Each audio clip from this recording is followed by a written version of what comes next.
ETF index mutual funds నేర్చుకుని stock మార్కెట్లో రాణించాలనుకుంటున్నారా? వెంటనే ఈ నెంబర్కి కాల్ చేయండి. నమస్తే రమగారు. నమస్తే జయ.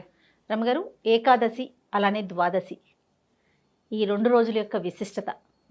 ప్రతి నెల వచ్చేవి. అవును, కానీ కార్తీక ప్రతిసారి మాసం చెప్పుకునేది స్పెషల్ కదా. కార్తీకం స్పెషల్. ఇది ఎట్లా అంటే ఆషాఢ శుద్ధ ఏకాదశి నాడు పడుకున్నటువంటి నిద్రాముద్రాభిరాముడైనటువంటి విష్ణుమూర్తి యోగ నిద్రలోకి వెళ్ళి ఈ ఏకాదశికి నిద్రలేస్తాడు. దీన్ని హరిబోధిని ఏకాదశి అంటారు, ఉత్థాన ఏకాదశి అంటారు, బోధన ఏకాదశి అంటారు, హరిప్రబోధిని అంటారు, దేవప్రబోధిని అంటారు. ఇన్ని పేర్లు ఉన్నాయి. 4 నెలల పాటు చాతుర్మాస్య దీక్ష తీసుకుంటారు సాధారణంగా అందరూ.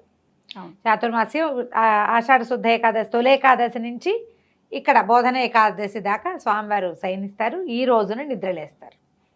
ఈ నిద్ర లేచినప్పుడు ఏంటంటే ఆయన లేవగానే దేవతలు, బ్రహ్మాది దేవతలందరూ వారి దగ్గర చేరి వైకుంఠ ద్వారాలు తెరవబడతాయి. ఈ 4 నెలలు వైకుంఠం ఎవరికి దర్శనం ఇవ్వడట ఆయన. ఏ దేవతలు కనిపించరు, వెళ్ళరు ఆయన దగ్గరికి. ఈ రోజున వెళ్ళి మంగళవాది వాయిద్యాలతోటి స్వామిని మేల్కొల్పి పూజించి హారతులు ఇచ్చి మళ్ళీ ఆయనని ప్రపంచ నియామకుడుగా ఆయన మళ్ళీ యాక్టివ్గా అవుతారనమాట. ఆయన నిద్రపోతాడు ఈ 4 నెలలు. ఆ నిద్రపోయిన స్వామిని మేల్కొల్పే ఏకాదశి కాబట్టి ఇది చాలా పవిత్రమైనది, చాలా ముఖ్యమైనది. అందుకని దీన్ని తప్పకుండా ఇన్ని ఏకాదశులు ఉన్నా లేకపోయినా కూడా తొలి ఏకాదశి నాడు కూడా ఉపవాసం ఉండలేని మానవుడు ఎవడైనా ఈ హరిబోధిని ఏకాదశికి గనక ఉపవాసం ఉంటే విశేషమైన ఫలితం లభిస్తుంది అంటారు. ఏకాదశికి సాధారణంగా పూజ, ఉపవాసము, జాగరణ. ఉపవాసం ఎంత ఇంపార్టెంటో జాగరణ అంత ఇంపార్టెంట్ అని చెప్తారు. జాగరణ అంటే తెల్లవార్లు మెలకుగా ఉండటం.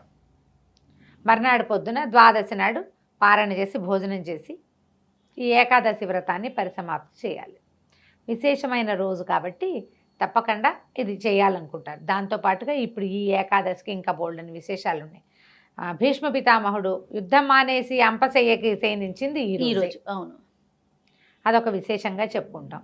దేవదానవులు క్షీరాబ్ధిని చిలికింది ఈ రోజున. మా చిన్నప్పుడు ఏవో చెప్పేవాడు, క్షీరాబ్ధి ఏకాదశి, చిలుకు ద్వాదశి అలా చెప్పేవాళ్ళు. ఇప్పుడు చిలుకు నాకు తర్వాత తెలిసిందనమాట, పదాలు ఏవో ముందుకి వెనక్కి పోయినాయని. చిలుకు ద్వాదశి అంటారు రేపటి ద్వాదశిని. ఈ ఏకాదశి తర్వాత వచ్చే ద్వాదశి చిలుకు ద్వాదశి చాలా విశేషమైన రోజు. మామూలుగా ప్రతి ద్వాదశి విశేషమైంది, చిలుకు ద్వాదశి ఇంకా ప్రత్యేకం. ఈ రోజున దేవదానవులు అమృత మథనం చేయబోయారు. అందుకని ఇది మరింత విశేషంగా చెప్తారు. ఏకాదశి ఉపవాసం ఎలా ఉండాలి, చాలామంది ప్రశ్నలు అడుగుతారు. నాకు ఒక 25-30 మెసేజ్లు ఉన్నాయి దాని మీద. ఏకాదశి మేము ఎప్పుడు ఉండలేదు, ఇప్పుడు ఉండొచ్చా, చేయొచ్చా అని. ఎప్పుడు ఉపవాసం మంచిది, ఆధ్యాత్మికంగా ప్రగతికి మంచిది, ఆరోగ్యానికి మంచిది. ఏకాదశి ఉపవాసం ఉండాలంటే ఎలా? ఉదయకాలం, ఇప్పుడు ఇది కార్తీకం కాబట్టి సూర్యోదయాత్ పూర్వమే తప్పకుండా స్నానం చేయాలి. సూర్యోదయానికి ముందే స్నానం చేసేసి, ఒకవేళ మనం ఇంట్లో కనుక స్నానం చేస్తే తులసి దగ్గర, దేవతార్చన దగ్గర మనం ఎక్కడ దేవుని పెట్టుకుంటామో అక్కడ తప్పకుండా దీపారాధన చేసుకోవటం. ఈ రోజంతా హరినామ స్మరణలో ఉండటం, ఆహారం తీసుకోకపోవటం, జలోపవాసం చేస్తాం. ఏదైనా పలచ ద్రవ పదార్థాలు, పళ్ళు అలాంటివి తీసుకోవచ్చు. రోజు మొత్తం పగలు, పొద్దున, మధ్యాహ్నం, సాయంత్రం, రాత్రి 4 పూటలా కూడా అన్నం వండినది ఏది తినకూడదు. బియ్యంతో చేసినవి అసలు పనికిరావు, అన్నం పనికిరాదు. అయితే అన్నానికి భిన్నంగా చేసుకోవచ్చని బియ్యపు రవ్వతోటి మనం చేసుకుంటాము, అది చేయొచ్చని తర్వాత కాలంలో వచ్చిన అమెండ్మెంట్సే నేను కూడా చెప్తుంటాను. ఏకాదశి ఉపవాసాలప్పుడు ఇది చేసుకుందామని బియ్యపు రవ్వతో ఉప్మా ఎలా చేసుకోవాలి, తర్వాత దాని ఉప్పుడు పిండి అలాంటివి చేసుకుంటారు. అనుపానాలు లేకుండా, తాలింపులు గిలింపులు లేకుండా, కూరలు, చారులు, పులుసులు చేసుకోకుండా ఒట్టి రవ్వ ఉడికించుకుని తింటారు ఉండలేని వాళ్ళు. ఓకే, ఫలాలు అవి తిని ఉండగలిగే వాళ్ళు పళ్ళు తినేసి కొబ్బరి నీళ్ళు, తేనె నీళ్ళు అలాంటివి తాగి ఉండగలిగే వాళ్ళు ఉండొచ్చు. ఇది ఎవరెవరు చేయొచ్చు? ఆరోగ్యంగా ఉన్నవాళ్ళు చెప్తాం. తర్వాత గర్భవతులు కాకూడదు, బాలింతలు కాకూడదు, అనారోగ్యంతో ఉన్నవాళ్ళు కాదు, చిన్నపిల్లలు కాదు. ఆహారం డయాబెటీస్ అవి ఉన్న వాళ్ళైతే ఆహారం లేకపోతే ఇబ్బందులు పడతారు. అలాంటి వాళ్ళు పెట్టుకోకండి. వీళ్ళకి ఇలా అనారోగ్యం ఉంది కానీ పార్షియల్గా ఉపవాసం చేయదలుచుకున్న వాళ్ళు ఏవైనా 2 పూట్ల టిఫిన్ తిని అన్నం తినకుండా ఉండటం కూడా ఒక ఉపవాసం. అన్నానికి భిన్నం ఏదైనా తినచ్చు 2 పూట్ల. నా సంగతి తెలిసిందే కదా, ఎప్పుడు ఒకటే రకం, దాని మీద దాంట్లో పెద్ద తేడా ఏముండదు. మీరు ఒక పని చేయొచ్చు, వీక్గా అనిపిస్తోంది మనకు, అలా అనిపిస్తుంది అంటే ఒక గ్లాసు కాస్త గోరువెచ్చటి నీళ్ళలో తేనె వేసుకుని తాగొచ్చు. మా తోడుకోడలు వాళ్ళు నెయ్యి కూడా వేసుకుంటారు. తేనె, నెయ్యి, నీళ్ళు. శివరాత్రికి కూడా అంతే, వాళ్ళు నీళ్ళలో తేనె, నెయ్యి కలిపేస్తారు, తీసుకుంటారు. అది చాలా హెవీగా ఉంటుంది, అది పొట్టలో చాలా మంచిదని, ఇంటెస్టైన్స్కి మంచిది ఏదో చెప్తుంటాను. అవి డాక్టర్ అవడంతో అలాంటివి కొన్ని సలహాలు చెప్తుంది అనమాట. వీక్గా అనిపిస్తున్నారు, బావి వేసుకోండి, తేనె వేసుకోండి, నెయ్యి వేసుకోండి అంటే ఆ నెయ్యి నీళ్ళ లోపలికి వెళ్తుంది. అదొక అలవాటు, అది ఉండాలి కదా. చిలకడ దుంప కూడా తింటారు కదా, చిలకడ దుంపలు తినచ్చు, దుంపలు తినచ్చు, చిలకడ దుంప, ఆలుగడ్డలు తినచ్చు. అంటే ఉప్పు ప్రధానంగా తీసుకోకూడదన్న ఒక నియమం ఉంటుంది జయ. ఉప్పు తీసుకోకూడదు. మజ్జిగ కూడా పనికిరాదని కొన్ని చోట్ల చెప్తారు, కానీ మజ్జిగ పంచామృతాల్లో ఒకటైన పెరుగులోంచి వచ్చింది కాబట్టి దానికి తప్పు లేదని చాలా మంది దగ్గర విన్నాను నేను.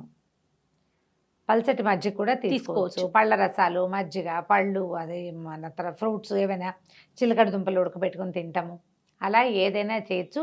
తేలిగ్గా ఉప్మా లాంటివి కూడా ఏదైనా చేసుకుని తినచ్చు. ఏదైనా సరే మీరు ఉపవాసం శరీరానికి మంచిది, ఆత్మ కొంత ప్రక్షాళన అవుతుంది. ఆహారం మించి శ్రద్ధ తగ్గితే కొంచెం మంచిది. ఈ తగ్గిన ఆహారపు శ్రద్ధని భగవంతుడి మీద పెట్టుకోవాలి మనం ప్రధానంగా. ఈ రోజున మీరు ఏ రోజైతే ఉపవాసం ఉంటారో ఆ రోజు టఫ్ టాస్కులు ఏవి తీసుకోవద్దు, బజార్ వెళ్ళొద్దు, బయటికి వెళ్ళబోకండి, తర్వాత ఎవరింటికైనా వెళ్ళొద్దు, ఇంట్లో ఏదైనా పని చేసుకోండి, పోట్లాడద్దు, కొట్లాడద్దు, హక్కుల కోసం పోరాటాలు లాంటివి ఏవి చేయబోకండి. ఆ రోజు సాధ్యమైనంత నామస్మరణ, ఏదైనా ఒక శ్లోకం తీసుకోండి. మా ఆపదామ భర్తారం తీసుకున్నారా, మహత్తరంగా ఉంటుంది. ఒట్టిగా ఏదో ఒక శ్లోకాన్ని మీకు ఖాళీగా ఉన్నప్పుడు ఆ శ్లోకాన్ని మననం చేసుకుంటూ ఉండండి, అది చాలా ప్లస్ అవుతుంది. ఈ ఏకాదశి మొత్తం రోజంతా ఉపవాసం ఉండి రాత్రి జాగరణ కొంతమంది చేయగలుగుతారు, కొంతమంది చేయలేరు. 3 దాకా ఉంటే జాగారం సరిపోతుందని 3 to 5 పడుకోవచ్చని మొన్ననే ఎవరో ఒక పెద్ద ఆవిడ చెప్పారు నాకు. అంటే మరి ఆరోగ్యం సహకరించాలిగా, మర్నాడు ఆఫీసులకు వెళ్ళాలి, స్కూళ్ళకి వెళ్ళాలంటే ఏం చేస్తాము? అవునవును కదా. సరే, మీ వెసులుబాటు. ఉపవాసం ఉండి ద్వాదశి మరుసటి రోజు పొద్దున మళ్ళీ మనం సూర్యోదయాది పూర్వమే స్నానం చేయాలి. ఇది కార్తీకం కాబట్టి స్నానం చేసి పొద్దున్నే పూజ చేసుకోవటము. తర్వాత ఏమో ఈ రోజున రెండో ద్వాదశి రోజున తులసీధాత్రి కళ్యాణం చేస్తారు. తులసీధాత్రి సమేత నారాయణ స్వామికి కళ్యాణం చేస్తారు. లక్ష్మీనారాయణ కళ్యాణం చేయటము ఈ ద్వాదశి నాటి విశేషం. ఓహో, స్వామివారి వాళ్ళ ముందు రోజు నిద్రలేచాడు, మరుసటి రోజున మహాలక్ష్మి శ్రీమన్నారాయణల కళ్యాణం జరుగుతుంది. ఇది మనకి కార్తీక పురాణంలో స్పెషల్గా చెప్తారు. తులసి, విష్ణుమూర్తి ఇద్దరు ఒకరినొకరు తెప్పించుకున్నారు. బృందాదేవి, విష్ణుమూర్తి, జలంధరుడి భార్య బృంద. అవును, ఆమె యొక్క పాతివ్రత్యం నశిస్తే కానీ ఆయన యుద్ధంలో ఓడడని విష్ణుమూర్తి ఆయన భర్త రూపంలో, జలంధరుడి రూపంలో ఆమె దగ్గరికి వెళ్ళిపోయాడు. ఆమె భర్తే అనుకుంది. తన పాతివ్రత్యాన్ని మంటగలిపినందుకు శపించింది ఆవిడ, కఠిన శిలగా మారిపోమ్మని. నువ్వు ఇంత కఠినాత్ముడివి, నువ్వు ప్రపంచం కోసం చేశానని నన్ను నమ్మించద్దు, భక్తుల కోసం. ప్రపంచం అంతా జలంధరుడి వల్ల బాధపడుతోందని, ఈ తప్పు నా వల్ల జరిగినా పర్వాలేదని భగవంతుడు ఈ పని చేశాడు. నువ్వు ప్రపంచం కోసం నమ్మించద్దు, నా పాతివ్రత్యం నాకు ఇంపార్టెంట్, దాన్ని జడగొట్టావు కాబట్టి కఠినశిలగా మారిపోమంటే సాలగ్రామంగా మారిపోయాడు విష్ణువు. చిన్నినాబొజ్జకు శ్రీరామ రక్ష అని అనుకునేటువంటి మనస్తత్వం కలిగి ఉన్న వాళ్ళు చెట్లై పడి ఉంటారు. నువ్వివ్వవు, నీ నుంచి ఇతరులు తీసుకుంటారు. నువ్వు చెట్టు అయిపోమంటే ఆమె తన పాతివ్రత్యంతో పరమ పవిత్రమైన తులసి చెట్టుగా మారిపోయింది. అయితే ఆవిడ తులసి చెట్టు, ఆవిడ స్వయంగా దహనం అయిపోయి, అగ్నిదహనం అయిపోయి తులసి చెట్టుగా మారింది. చాలా దుఃఖపడ్డాడట విష్ణుమూర్తి, తన వల్ల ఇలా జరిగింది అని చెప్పి. అందుకని ఆయనకి అత్యంత ప్రీతిపాత్రమైనది తులసి. ఆ తులసితోటి చేసే అర్చన స్వామికి స్వయంగా చేరుతుందని. ఎంత ప్రీతి అంటే కొన్ని కోట్ల కొద్దీ బంగారం వేసినా తూగని వాడు తులసి దళానికి తూగిపోయాడు స్వామి అంటారు. భక్తి, తులసి ఆ రెండు ఆయన దగ్గర పనిచేస్తాయి. అందుకని ఈ రోజున ద్వాదశి నాడు ఏం చేస్తారు, తులసి ధాత్రి, దీన్ని ఉసిరి కొమ్మని ధాత్రి అంటారు. ఆ ఉసిరి కొమ్మ ఏంటంటే ఉసిరి చెట్టులో ఈ నెల రోజుల పాటు కార్తీకంలో ఆయన దామోదర ప్రతిష్ట ఉంటుంది అందులో. విపరీతమైన జీవశక్తి ఉంటుంది ఈ నెల. ఆ జీవశక్తిలో నిలువున కింద నుంచి పైదాకా అన్ని చోట్ల విష్ణువు సర్వవ్యాపకుడు కూడా తులసి ఈ ఉసిరి చెట్టులో ఉంటాడు. అందుకని ఒక ఉసిరి కొమ్మని తెచ్చైనా ఈ తులసి చెట్టులో ప్రతిష్ఠ చేసి వీరిద్దరికీ వివాహం చేయటం, పసుపు తాడుతోటి ముడేస్తారు, పూజ చేస్తారు, పువ్వులు గీవులు సమర్పిస్తారు. నారాయణ కార్తీక దామోదర ప్రీత్యర్థం లక్ష్మీనారాయణ కళ్యాణ మహంకరిష్యే అని చెప్పుకుని సంకల్పం చెప్పుకుని మనం పువ్వులు మామూలు అష్టోత్తరం అవి ఎలా చేసుకుంటాం అట్లా నారాయణ అష్టోత్తరం, తులసి అష్టోత్తరం కూడా దొరుకుతుంది. లక్ష్మీ అష్టోత్తరంతో కూడా పూజ చేయొచ్చు. తులసికి మనకేం స్తోత్రాలు దొరకలేదని బెంగ పెట్టుకోకూడదు. తులసిలో లక్ష్మిని, ఉసిరి చెట్టులో నారాయణమూర్తిని భావించి వివాహంలాగా ఒక చిన్న క్రతువు, అది పెద్ద ఏం హడావిడిగా ఏమి ఉండదు. ఎలా చేయాలి అని కంగారు పడకండి, ఏమీ లేదు. మన దగ్గర ఉసిరి చెట్టు ఒక ఉందనుకోండి, దాని పక్కన తీసుకెళ్ళి తులసి కుండీని పెట్టండి. ఓకే. ఈ 2 చెట్లకి బొట్టు పసుపు పెట్టడం, గంధం సమర్పించడం, ధూపదీపాలు సమర్పించడం, నారాయణ ప్రీత్యర్థం అని చెప్పుకొని రెండింటిని కలిపి ఒక దారంతో బంధించటం. చెట్లు లేవు, కొమ్మలు తెచ్చుకుంటాం. ఈ మన రైతు బజార్ వాళ్ళంతా ఇప్పుడు ఉసిరి చెట్ల మీదే బతికేస్తారు ఒక రోజు అంతాను.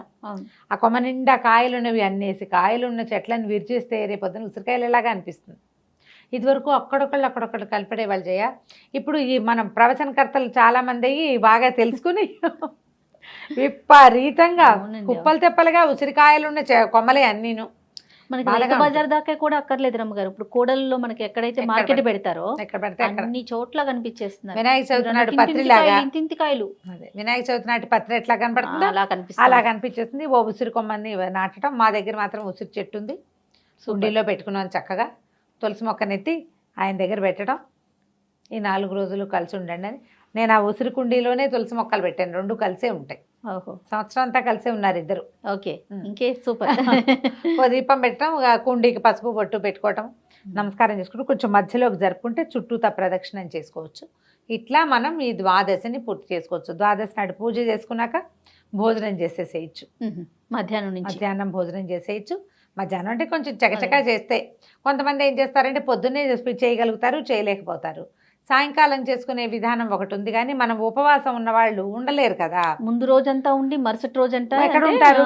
అందుకని పొద్దున్నే ఈ ధాత్రి కళ్యాణం వ్యవహారం లాగించేసి లక్ష్మీ ధాత్రి కళ్యాణాన్ని అప్పుడు మనం వంట చేసేసుకోవటం, ద్వాదశి పారణ చేయటము. ఈ రోజున ఈ ఏకాదశి నిన్నటి ఏకాదశి, మర్నాటి ద్వాదశి, ఈ 2 రోజుల్లోనూ మీరు ఏ దానం ఇచ్చినా అది 1,000,000 సార్లు దానం చేసిన ఫలితాన్ని ఇస్తుంది. పెద్ద పెద్ద దానాలు చేయగలిగినా లేకపోయినా ఉసిరికాయలు, దీపాలు, తర్వాత ఏమో యజ్ఞోపవీతం, దక్షిణతో సహా యజ్ఞోపవీతాలు దానం చేసినా కూడా మంచి ఫలితం లభిస్తుంది. ఈ 2 రోజులు అత్యద్భుతమైన ఫలితాలు ఇచ్చేటువంటి దాన ప్రక్రియలు పెట్టుకోవచ్చు. మీరు కూరలు, పళ్ళు, వస్త్రాలు, చెప్పులు, దుప్పట్లు మన ఇష్టం, మన ఓపిక, మన శక్తి, మన అవైలబిలిటీ మన దగ్గర ఉండాలి. అవకాశం కూడా ఉండాలిగా. ఏది కుదిరితే అది దానం చేయండి. స్వయం పాకం ఇవ్వచ్చు. సద్బ్రాహ్మడికి ఎవరికైనా ఆయనకి కావాల్సిన వస్తువు ఏమైనా ఇచ్చి దండం పెట్టచ్చు. ఏదైనా చేయొచ్చు. ఈ 2 రోజుల్లోనూ దేవాలయాల్లో చేసే దీపారాధన, తులసి చెట్టు దగ్గర చేసే దీపారాధన కూడా విశేషమైన ఫలితాన్ని ఇస్తుంది. దాంతోపాటు ఏకాదశి, ద్వాదశిలో మన ఏకాదశి నాడు ఉపవాసం ఉంటాం. కార్తీక పురాణం వినండి, చదవండి, వినిపించండి తప్పకుండా. తర్వాత ఏమో ద్వాదశి నాడు కూడా కార్తీక పురాణం వినాలి, చదవాలి. ఎవరికైనా పెద్దవాళ్ళు ఉంటే మీరు చదివి వినిపించండి. మీకు మమ్మల్ని వినే అవకాశం ఉంటే చక్కగా వినండి. చక్కగా ప్రతిరోజు మనం అన్ని ఛానల్స్ లో కూడా వచ్చేస్తున్నాయి కదా. 4 పూట్ల వేస్తున్నారు, పొద్దున, మధ్యాహ్నం, సాయంత్రం, రాత్రి వేస్తున్నారు. ఎవరికి ఏ సమయంలో కుదిరితే ఆ సమయంలో చేయండి. అయితే ఏకాదశి ఉపవాసానికి ఒక ప్రధాన నియమం ఒకటి చెప్తారు చేయ, అంటే ఇది మనం ఏర్పరచుకున్న నియమమే అయి ఉంటుంది. దశమి నాటి రాత్రి అన్నం తినకూడదు, టిఫినే. ఏకాదశి 2 పూటలు తినం కదా. ద్వాదశి నాడు ఉదయం భోజనం చేస్తాం. మళ్ళీ ద్వాదశి నాటి రాత్రి కూడా టిఫినే, కానీ అన్నం తినకూడదు. ఓహో, ద్వాదశి రోజు ఒక్క పూటే అన్నం తినాలి, ఒక్క పూటే తినాలి. ఆల్ టుగెదర్ మనం 4 పూటలు అన్నం ముట్టుకోకూడదు. దశమి నాటి రాత్రి, ఏకాదశి 2 పగళ్ళు, ద్వాదశి నాటి రాత్రి కుదిరితే ఈ ఏర్పాటు ఇలా మీరు సాంగంగా చేయగలిగితే ఇలా చేయొచ్చు. తులసి చెట్లు ఇవ్వచ్చు, ఎవరికైనా తులసి చెట్టు కూడా ఇవ్వచ్చు తాంబూలంగా. చాలా మంచి ఫలితాన్ని ఇస్తుంది. మేము ఈ ప్రయత్నం చేసుకోండి, మీకు ఎలా కుదిరితే అట్లా. తప్పకుండా రమ్మగారు. నమస్తే. నమస్తే.